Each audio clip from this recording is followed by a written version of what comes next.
Hey, what is going on, everyone? This is Kiodiekin. Welcome back to the channel. Now, I normally don't do reactionary reviews. I typically kind of just make my own thing and just be creative on my own. But I came across the title of a video by a YouTuber named Jeff Geerling. And if you don't follow his channel, he makes a lot of good content on Raspberry Pi units, making Pi hats, accessories, and so forth. And so this particular video that he made, the reason why I wanted to cover it is because it's really touching on a subject matter that I've talked about in the past few videos. And I was concerned, we've talked a little bit about the Raspberry Pi community. We've talked a little bit about the Raspberry Pi 5. Costs are going up, and now they're also competitive with the lowering costs of the Intel mini PCs. And so if you guys really haven't been familiar, the Intel chips or the mini PCs typically used to cost about $300 to about $500. And so in this video where he titled, "When Did Raspberry Pi Become the Villain?"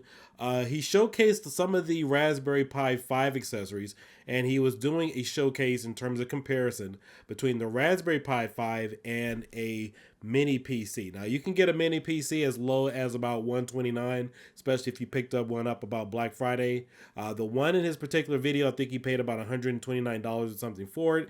And then, of course, he got his Raspberry Pi 5, where he went over all of the accessories. And after buying the Raspberry Pi 5 with all the accessories that were included or that were optional, it came out to a whopping $142. That included a power cable, that included the active cooler, the case. I believe he also paid for the argon case, as well as the M.2 hat. And at one point in the video, he was struggling, or he showed how hard it was to get the Raspberry Pi 5 into the stock case, which I also have. Now, that stock case goes for about $9. And I know I made a video on this, and a lot of people commented on my previous video, but I knew that the top case was supposed to come off. And originally, with that idea of having that Raspberry Pi inside there, I had already done a number of testing on that particular unit. And to keep the unit cool, I knew that you needed to have not only the active cooler, but you also could pull off that clear part, but the fan, but you needed the fan. That was the whole idea about me driving 2 hours in one direction to buy it, because after doing all of my other testing with PlayStation 2 emulation and heating, or overclocking, I'm sorry, I knew that I needed to have an additional cooling source to keep it cool. And so apparently with even in his video, you could see him, if you guys, I encourage you guys to go over to his channel and watch his content, but it took him a little while. He put the Pi hat on, and then of course he put the Pi hat on the Raspberry Pi 5 to try to get it in the case. And seemingly it really didn't fit, or it was a tight fit.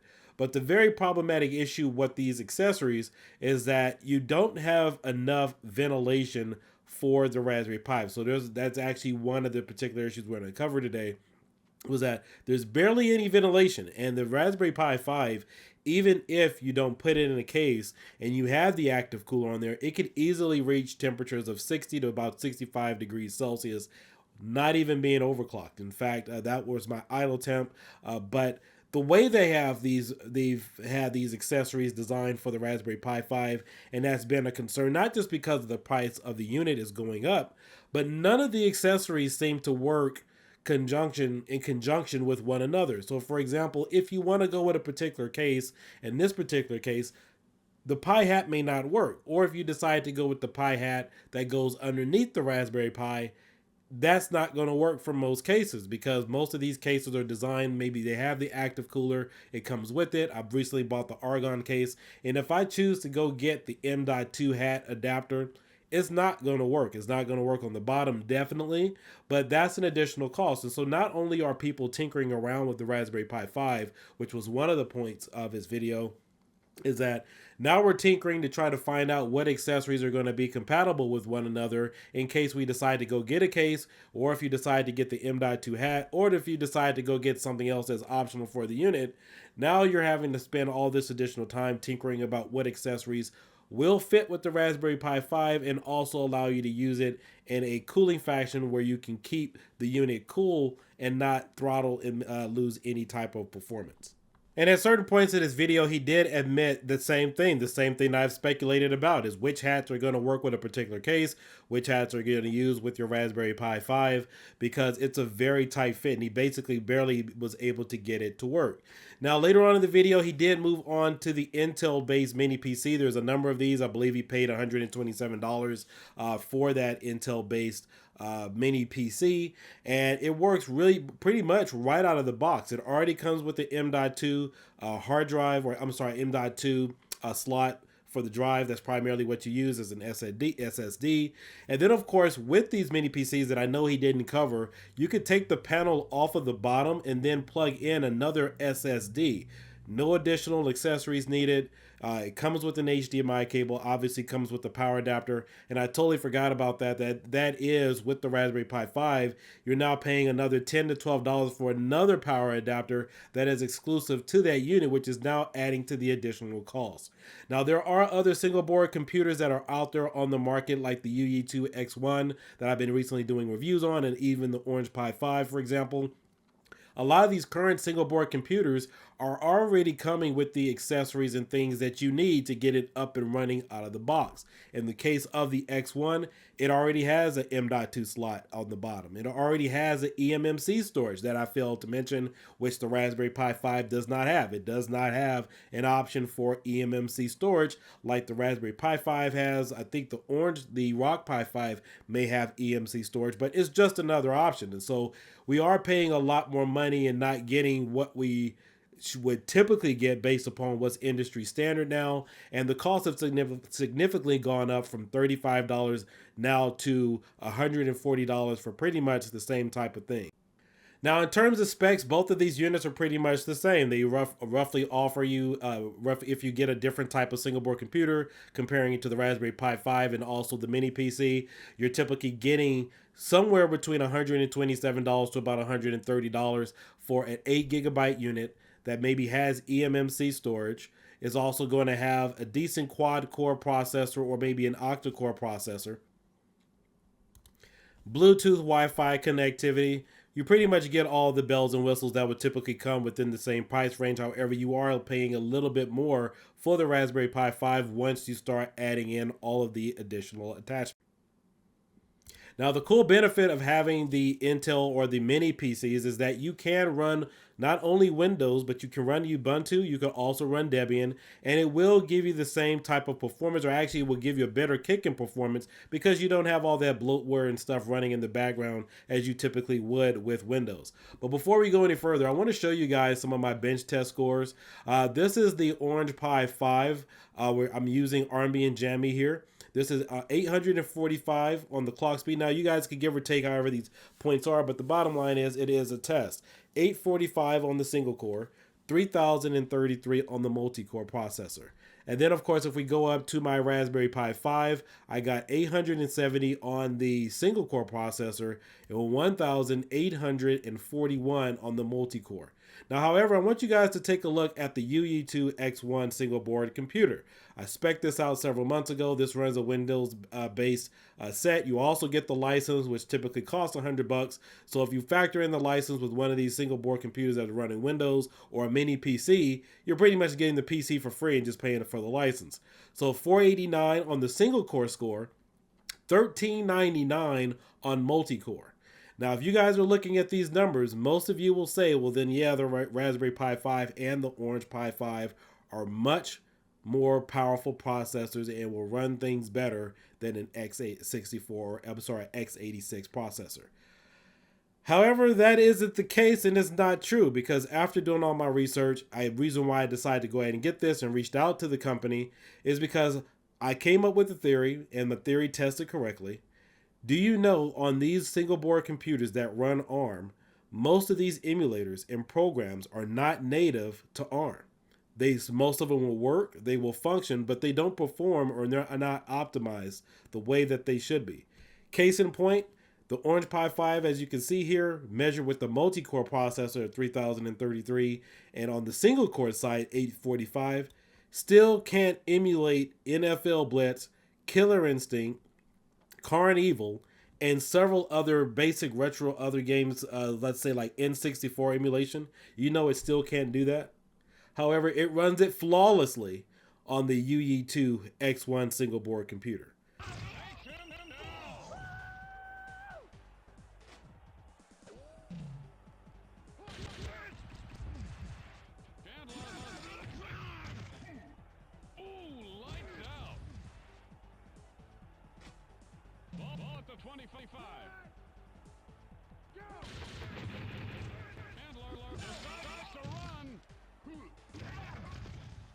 Why is that? Because the computations between ARM and x86, most of these programs and emulators are developed for Windows-based environments. They're not developed for ARM. And so not only are you missing out on the tinkering factor, but we're also now trying to get things configured to where they should run as we're trying to compare it to a PC. And the reason why I believe the Raspberry Pi Foundation this runaround compared to what we had with the Pi 4 and the Pi 3 is they've lost significant market share. Reason being is because these chips several years ago, several months ago actually, most of these Intel-based x86 chips, they valued or they costed somewhere around $350 to $500. In fact, most of if you go back and if you guys look up the Atomic Pi, most of those chipsets ran about $350 to $500, and that's pretty much what they were. Now, even looking at these numbers, we have the Orange Pi 5B single core processor at 845, and again, give or take a few points. Here you have a single board computer that is 3 times more powerful than an x86 chip. However, some of the basic programs it still cannot run. After overclocking the Raspberry Pi 5, I was finally able to get the cores up to, or the single core score up to 870, multi-core score up to 1,841. And we still have problems running N64 emulation, NFL Blitz, Killer Instinct, and I do a lot of my content on retro gaming and pushing the technology and pushing the limits of what we could do with a lot of these single board computers. And we always thought maybe it needs more power, maybe the emulators need a little bit more optimization, and all the while it came down to ARM versus x86, which isn't typically talked about too much within the single board mini PC Now, the one point that I definitely disagree with is in his video is that when he did the test on the Raspberry Pi 5, he compared the Linux operating system to a Windows-based operating system. However, he should have loaded either Ubuntu or Debian on the Windows-based PC to see what type of performance you can get from one hardware spec to another. You can run Linux x86 on these type of mini PCs. That would have given you a better performance. It also would have given you a different benchmark, and it would have been a little bit more apples to apples type of test versus maybe apples to oranges. Because please keep in mind, even though we do have the possibility to eventually load Windows on some of these ARM-based chips, it's not native. There's still hiccups. If you guys have seen several videos on that, in fact, I have a video where it also explaining computers. He loaded Windows on the Orange Pi 5 RK3588 chip.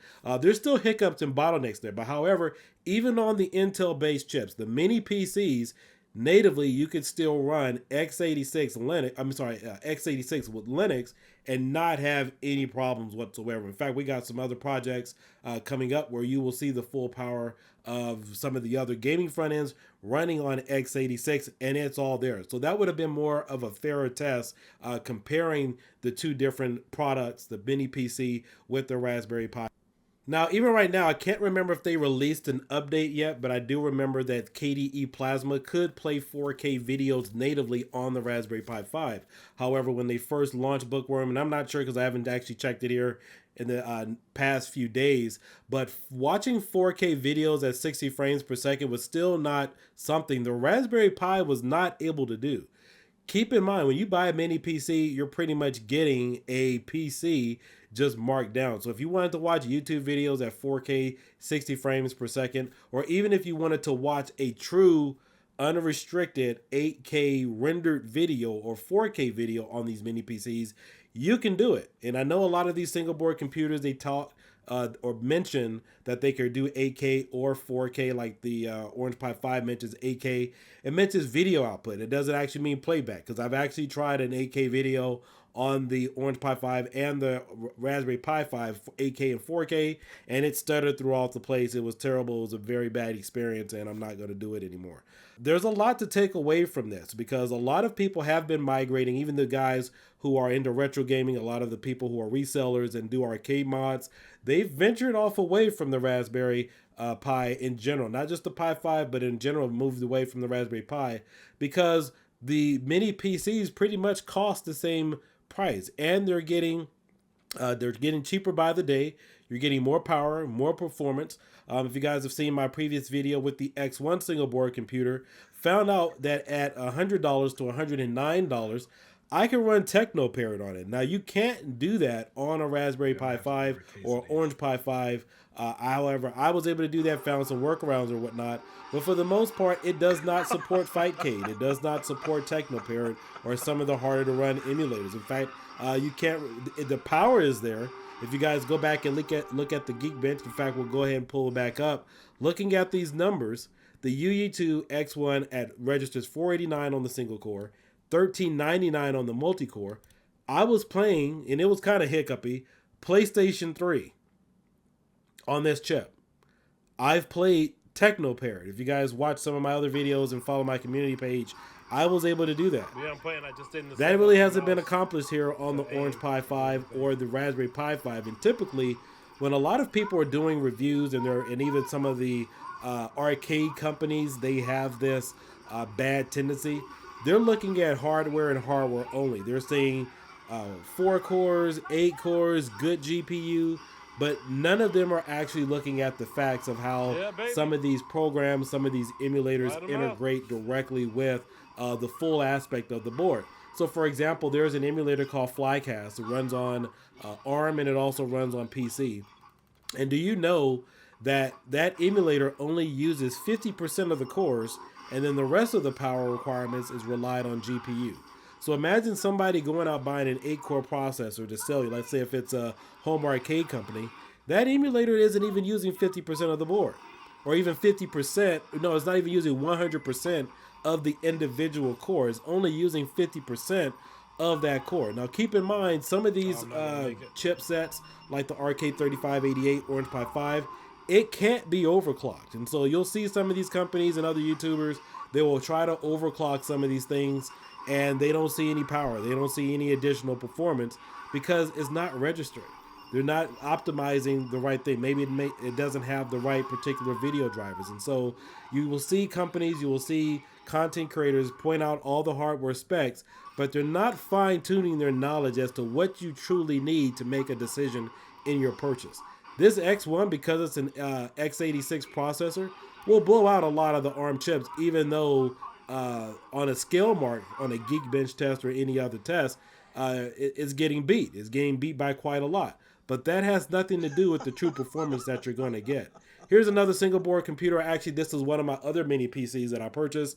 I think this is the N95 chip. So this one is a step up above the UE2 X1 single board computer chip. I got a score of 1203, and this one's 269. And this mini PC costs about $130. So it is only $10 to $15 more than the X1 single board computer. And you see the drastic number in scores. So that's relatively within the same price as the Rock Pi 5. In fact, it's much cheaper than the Rock Pi 5 because that thing costs like $160. But I do know that they've dropped the prices on the Orange Pi 5. You could get one of those now for about a good $89 on the Orange Pi 5. But look at the performance. It's an octa-core processor with a good Mali GPU, 845, 3033 on the multi-core score, and you have other boards that are showing up in much lesser numbers, but you're getting better performance. N64 runs great. I played 007. I played No Mercy. There's no hiccups. There's no stutters. PlayStation 2 emulation runs great right out of the box. We also did some PlayStation 3, some TechnoParrot, Fightcade. I've done a number of these things. But all these other single board computers, which cost a little bit more and may look like they give you a bigger advantage point on a bench score, they still don't add up or can really compare to an x86 processor. So I do think the Raspberry Pi 5 or Raspberry Pi Foundation definitely has their work cut out for them. I'm not going to say that they're really in some trouble. There are still some fine uses for it. But I think that they've lost a little bit of their identity by raising the prices so high. I know that their prices, but if you still need to get an excellent single board computer, you can still get a Pi 4 for about $55. I don't think that's really breaking the bank. And then, of course, if you get the Pi 5 4GB model, it's only $5 more. But after you factor in all the accessories that they changed the power adapter, which costs a little bit more. And then, of course, now you have accessories that don't work cohesively with one another, which doesn't make any sense because it's like everybody was sent specs for the board, but decided to, you know, I don't know. It's like they didn't talk to one another because it's like, why would you have an M.2 hat on the bottom and it doesn't even work for the official case? None of that makes any sense. So yes, there is definitely a cause for concern. I'm definitely glad that I saw this video. I'm definitely glad that he pointed it out because it's been an issue for me. Is that, you know, you're working on projects, you know, I'm a use case scenario type of person. I look at something, I say, well, gee, does this really make any sense? Like, why am I buying this case? It could barely fit in here. Where's the heat gonna go? I can't put an additional fan on top, yet I'm supposed to use this to protect it. If I decide to later on use an M.2 adapter, obviously this isn't gonna work. So and now I got to find the right M.2 adapter because there's like 3 or 4 different versions. One of the guys I talked to, he said he bought his M.2 adapter for $35, but yet you have other single board computers that for the same cost have them at the bottom. The M.2 slot is on the bottom for the majority of single board computers. And so I don't think a lot of their specs and design personally for me make any sense. I'm keeping an eye on it. I'm definitely not going to get a hat. It doesn't make any sense because, you know, I got my new Argon case. I'm going to see, you know, how that measures up to see if my temps will still kind of stay low. We'll see how it performs. But that's pretty much it, guys. That's pretty much my spill on it. Wanted to keep you guys updated, let you guys know my thoughts, you know, and my reaction to Jeff Geerling's videos. You know, he puts out a lot of good content on the pies, but a lot of people are saying this, you know, like they're paying a little bit more money for products, and a lot of these other devices are coming for a little bit more. But, you know, the only points that I think that was missed was that, you know, you can load Linux on the Intel-based PC compared to the Raspberry Pi 5. You would still get the same type of performance, if not better, because most programs and emulators in this particular case are native to x86, and they still hiccup and have issues with ARM. So with that being said, I will catch you guys later. You guys all have a great night. Make sure you like and subscribe, and I'll be back for more. Bye-bye.